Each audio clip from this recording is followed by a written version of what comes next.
Muling bumida ang King Galing sa paggawa ng short film sa mga kabataang Kapampangan sa Sine-Sining, the second Pampanga Short Film Festival 2026.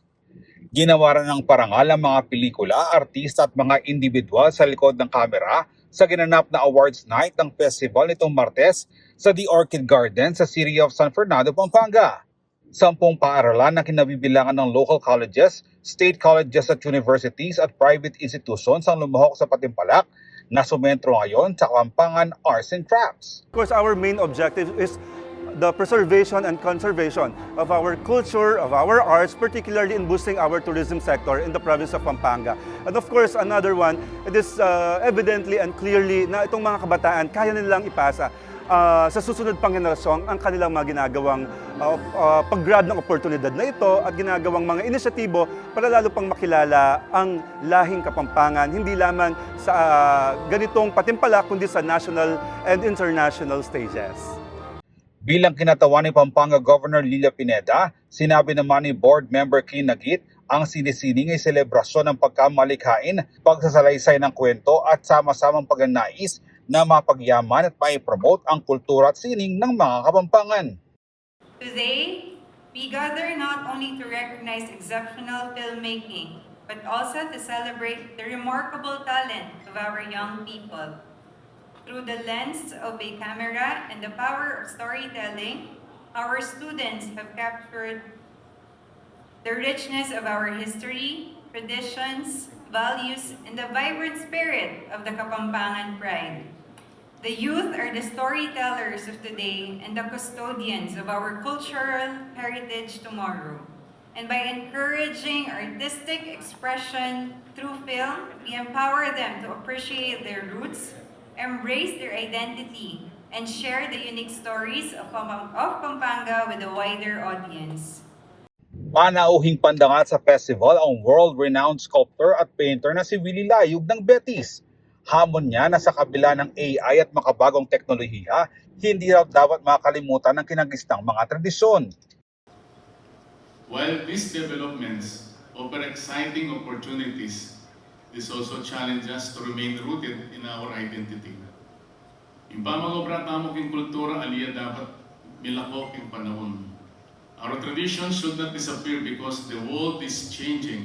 Instead, we should use modern tools to preserve, promote, and share them with future generations. Hinikayat din niya mga kabataang filmmakers sa ipagpatuloy ang pagbabahagi ng istorya ng mga Kapampangan. Tell the stories of our craftsmen and artisans. Tell the stories of our communities. Tell the stories that celebrate our language, our values, our faith, and our resilience. Most importantly, tell stories that matter. Because every story you tell becomes part. Because every story you tell becomes part of the cultural memory of our people. Remember that awards are wonderful, but they are not the ultimate measure of success.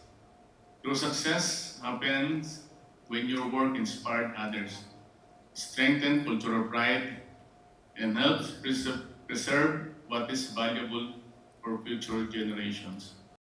Samantala, sa naging awards night, hinakot ng Holy Angel University ang mga minor awards, gayon din sa major award. Napiling third best film ang Sa Linya ng Our Lady of Fatima University, Pampanga. Pumangalawang Tune ng National University Clark. Habang kinoronahang first place ang Ketty Sulip Antibanwa ng Holy Angel University. Back-to-back champions ang pamantasan sa Pampanga Short Film Festival. Hindi raw inasahan ni O.J. Ferreras, director ng Ketty Sulip Antibanwa, na mapipiling pinakamaganda ang kanilang pelikula. Ako po, personally, sobrang konti na lang po, payak na rin ako pero ang dami rin po kasi namin pinagdaanan throughout the film. May mga bagay na hindi na rin po namin masyadong, kumbaga nilagpasan na lang po namin. Nabaha po kami, nabalahaw kami during shoot. May mga taong hindi pwede, may mga equipments kami na kulang during shoot. Pero sobrang thankful ko sa team kasi kahit anong challenge na dumating sa amin, talagang tuloy-tuloy lang kami. And sobrang pursigido nila kaya ito, naging successful ang film na nagawa namin. Hinimok din niya ang mga aspiring filmmakers sa gawing katuparan ng kanilang pangarap na lumikha ng pelikula na magbibigay inspirasyon sa mamamayan. Tuloy-tuloy lang tayo sa paggawa ng sining.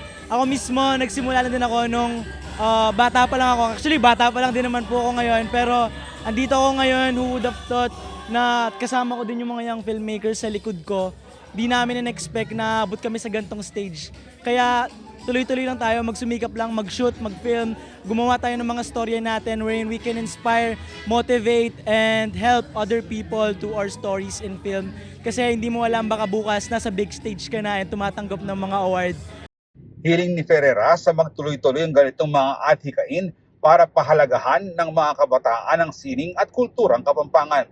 Sana po, wish po namin is magtuloy-tuloy pa po yung mga gantong competition kasi every year ang dami pong natututunang bago, ang dami pong lumalabas na mga magagaling pa. And dahil po sa mga ganto, alam ko pong uusbong pa ang sining at ang mga kabataang Kapampangan po. Ako si Jody Dizon Mercado para sa CLTV 36 News.